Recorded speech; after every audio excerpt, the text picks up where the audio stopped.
Merhaba sevgili seyircilerim. Oktay Usta'nın mutfağına hoş geldiniz. Sefalar getirdiniz. Mevsim meyvesiyle tatlı hazırlayacağım sizler için. Subhanallah, Rabbim ne güzel yaratmış. Her meyvenin kendi rengi, kokusu, tadı farklı. Allah'ımıza sonsuz şükürler olsun. Bugün bir ayva tatlısı hazırlayacağım sizler için. Narlı bir ayva tatlısı. Ayrıca elma ve armut karışık. Mutfağımıza baktığımız zaman ne varsa eldeki ve evdeki imkanlarla buradaki elma ve armutlar hepsi bahçesinden kendim topladım. Facebook'ta video çekmiştim. Orada bahçeden topladığım meyvelerle bugün inşallah size güzel bir tatlı hazırlayacağım. Üzerine kaymak olur, şanti olur. Allah ne verse verin üstüne fındık, fıstık zenginleştirilmiş güzel bir tatlı. İçine efendim 5 tane ayvamız var. Ekmek ayvası. Acaba ayvada Adapazarı'nın ayvası mı en güzel ayvaydı? Ekmek ayvası. Çok güzel olur. Efendim bir parça burada sevgili seyircilerim tarçın var. İsteyenler karanfil de koyabilirler. 5-6 tane. Bir tane büyük boynar. 2 armut, 3 elma, 2 su bardağı toz şeker, 200 mililitrelik bardaklarla tepeleme dolu olmasında fayda var. Tadının güzel olması için. Burada da yarım litre suyumuz var tatlımız için. Önce ayvaları soyuyorum. Çekirdeklerini alıyorum. Çekirdekleri çok kıymetli. Bir araştırma yaptım. Uzmanlar müthiş bilgiler paylaşıyorlar çekirdekleriyle ilgili. Özellikle pastalarınızda doğal jöle elde edebiliyorsunuz. Çekirdekleri atmayın, ayırın. Başlıyorum. Bismillahirrahmanirrahim.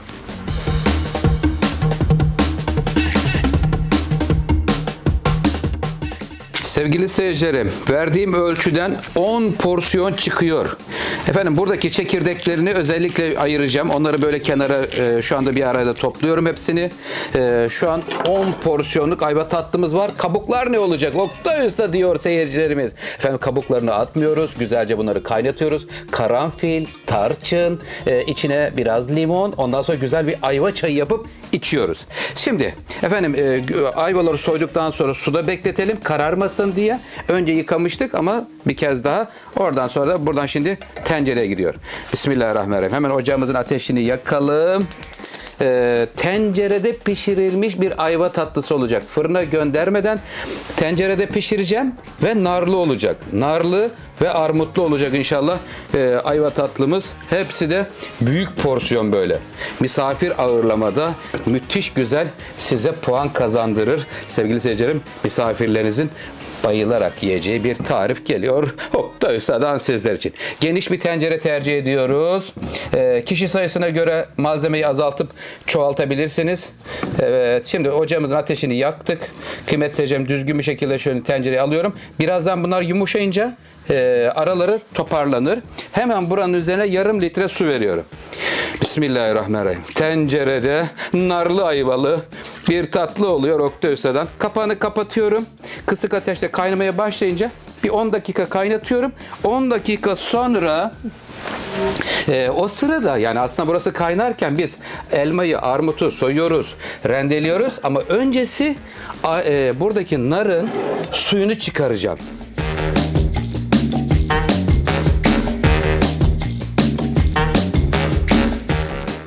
Sevgili seyircilerim, ayvaları 10 dakika pişiriyorum. Şimdi ayvalar pişerken 5 dakika kaynayınca bir ters düz yaptım. Bakın görüyor musunuz? Pırıl pırıl olmuş ayvalar. Çok güzel parlamış. Şimdi bana buradaki çukurlu bölümleri lazım. Oraya elma ve armut rendesi dolduracağım. Önce yarım litre su ile ayvaları bir 10 dakika pişiriyoruz.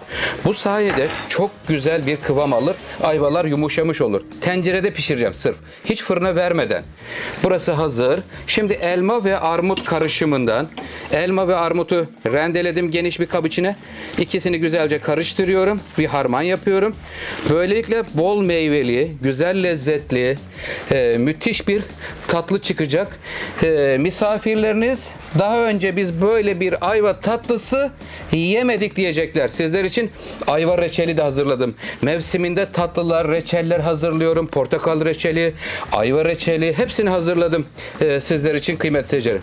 Evet, elmayı, armutu karışımını paylaştırıyorum. 10 porsiyon duble.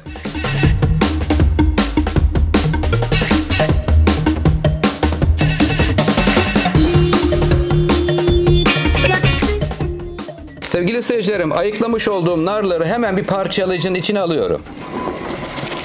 Parçalayıcıdan geçireceğim. Çekirdekleriyle de atabilirsiniz. İçindeki çıtırtılar sizi rahatsız etmiyorsa çekirdekleriyle de atmak mümkün. Ama ben kimse rahatsız olmasın diye şöyle bir parçalayıcıdan geçireceğim.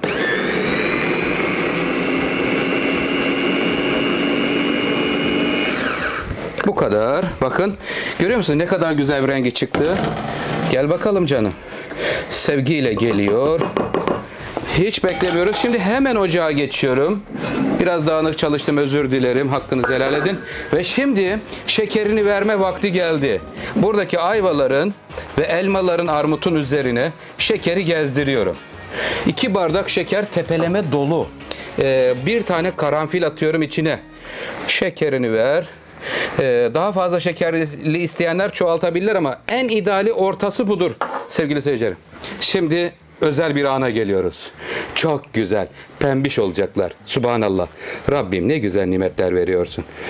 Narı süzgeçten geçiriyorum ve elmanın, armutun, ayvanın üzerine veriyorum.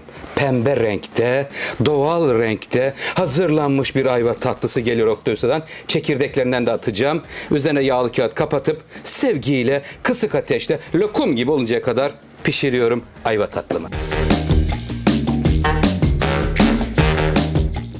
Ayva tatlımız çok güzel bir renge büründü. Subhanallah. Şimdi aralara ayva çekirdeklerinden de atıyorum. Güzel suyunu jelleştirir. Doğal jöle yapar.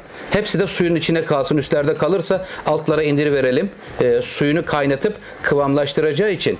Ondan dolayı söylüyorum. Şimdi sevgili seyircilerim, önemli püf noktası. Tencerede pişiriyoruz. Narlı, ayvalı, elmalı.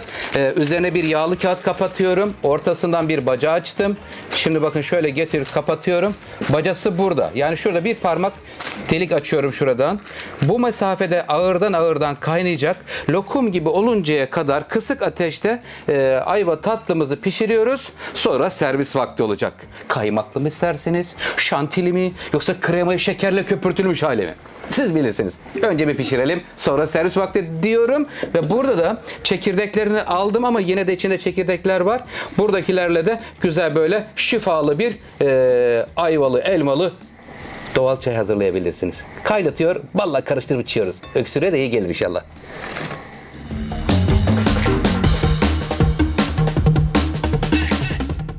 Ayva tatlımız narlı ve tencerede kısık ateşte pişiyor kıymetli seyircilerim. Hemen açıyorum.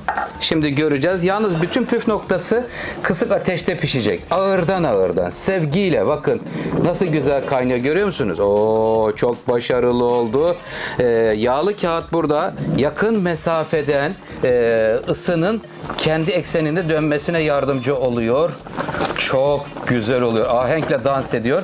Şimdi daha fazla renk aldırmak istiyorsak kapağı açık bir şekilde kaynatıyoruz. Şuradaki şerbetten alıp üstüne gezdirdiğimiz zaman biraz daha renk alır kıymetli seyircilerim. Ben öyle yapacağım. Biraz daha kaynatıp üstüne şerbetinden vereceğim. Renk aldıracağım.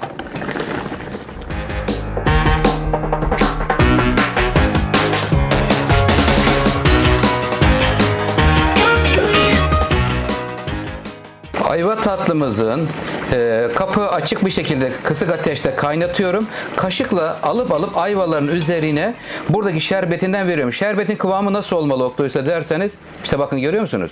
Koyulaşmaya başlamış sevgili seyircilerim. Çok güzel olmuş kıvamı. Aşırı derece koyultmayalım. Soğuduğu zaman çok koyu olur. Artık ocağın ateşini kapatıyorum.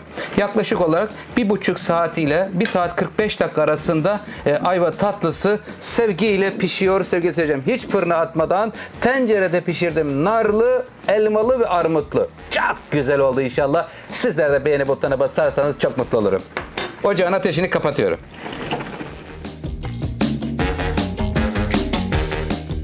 Sevgili seyircilerim, ayva tatlısında kaymak maalesef bulamadım. Mutfakta çareler bitmez. Sıvı kremayı 2 kaşık toz şekerle birlikte çalıştıracağım.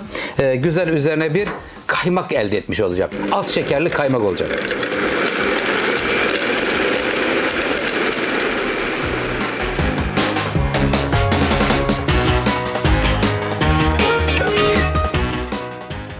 Sevgili seyircilerim, ayva tatlımız gerçekten çok güzel olmuş. Bakın kıvamını görüyor musunuz? Bak bak. Ne kadar güzel olmuş. Subhanallah. Narlı yaptım. Harika oldu. Hemen şimdi sunuma geçiyorum. Kaymak olarak da yerine mutfakta çareler bitmez dedim. Hemen şantiyi, kremayı yani sıvı kremayı az şekerle birlikte köpürttüm. Şu güzelliğe bakın, aman ya Rabbi. Gel bakalım canım. Sevgiyle gel şöyle tabağa. Geldi. Hemen şimdi bunun üzerine biraz sosundan verelim mi? Ne dersiniz sevgili seyircilerim? Bak bak bak bak. Subhanallah. Baban da mı aşçıydı? Şöyle güzel oldu. Şimdi hemen buradan sonra servis tabağına geçiyoruz. Servis tabağına geldik. Bakın şuradan da şerbeti akıyor, görüyor musunuz? Şurada ayvanın çekirdekleri var. Problem yok, kalabilir onlar. Şimdi üzerine hemen az şekerle köpürttüğüm kaymak. Kendim elde ettim sıvı kremadan. Üzerine şöyle koyuyorum. Evet. Sevgili seyircilerim, ocaktan aldıktan sonra bekletiyoruz. Tamamen soğuyor. Ondan sonra servise hazır demektir. Evet, Oktay Usta daha önce ayva tatlısı paylaştı. Ama bu narlı ve armutlu, aynı zamanda tencerede pişirdim. Kıymetli seyircilerim, ayva reçelim var. Mutlaka deneyin. Ayva reçelim çok güzel oldu. Sizler için hazırladım.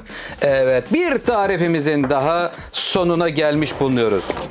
Oktay Usta mutfağında sizleri bekliyor. Yeni tariflere üretiyor sizler için. Kıymetli seyircilerim, kanalıma abone olup yorum atıp dostlarınızla paylaşırsanız çok sevinirim. Ama ricam beğeni butonuna lütfen basmayı unutmayın. Allah'a ısmarladık. Hoşça kalın. Sağlıkla kalın efendim.